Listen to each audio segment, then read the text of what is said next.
मैं रेखा पांडे अपने YouTube channel पर सभी का स्वागत अभिनंदन एवं वंदन करती हूँ। शिवरात्रि की ढेर सारी शुभकामनाएं हमारे सभी भाई बहनों को, हमारी जितनी भी YouTube पे फैमिली है सबको माँ जगदम्बा और भगवान शिव की कृपा बनी रहे। आज हम लोग एक बहुत ही प्यारा विवाह गीत लेके आए हैं शिव और पार्वती का। कृपया आप लोग इसे पूरा सुनिएगा।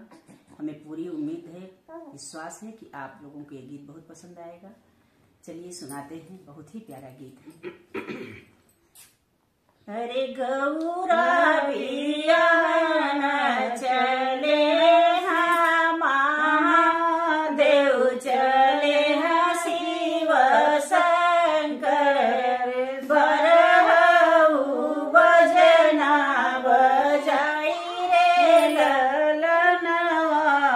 रे बरहु बजना बजाई रे ललनवा। रे बाजई ढोल रे बाजई सहनैया। रे बाजई सहनैया। रे इंद्र रे घोड़े असवार रे ललनवा।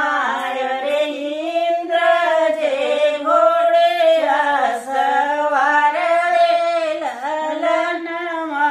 रे जाई बरात हिमांचल द्वारे पहुँचई। हिमांचल द्वारे पहुँचई। अरे होई दुआरे कचार रे ललनवा। रे होई दुआरे कचार रे ललनवा।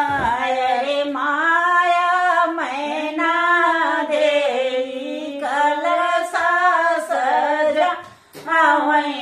अरे आरती सजा आवई।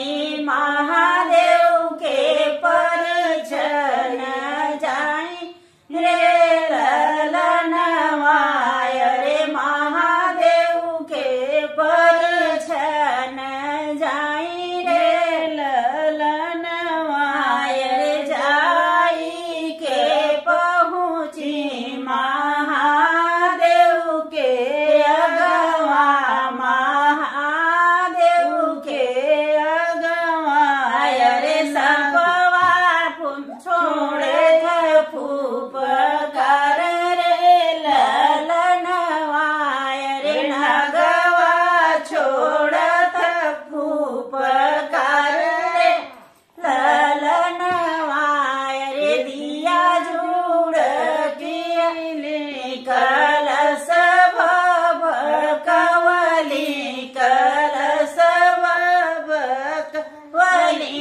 अरे मौरा घेली उठाई रे ललनवा।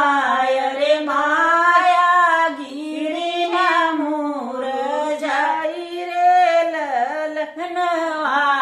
रे गौरा लई उड़ बड़ी गौरा लई उड़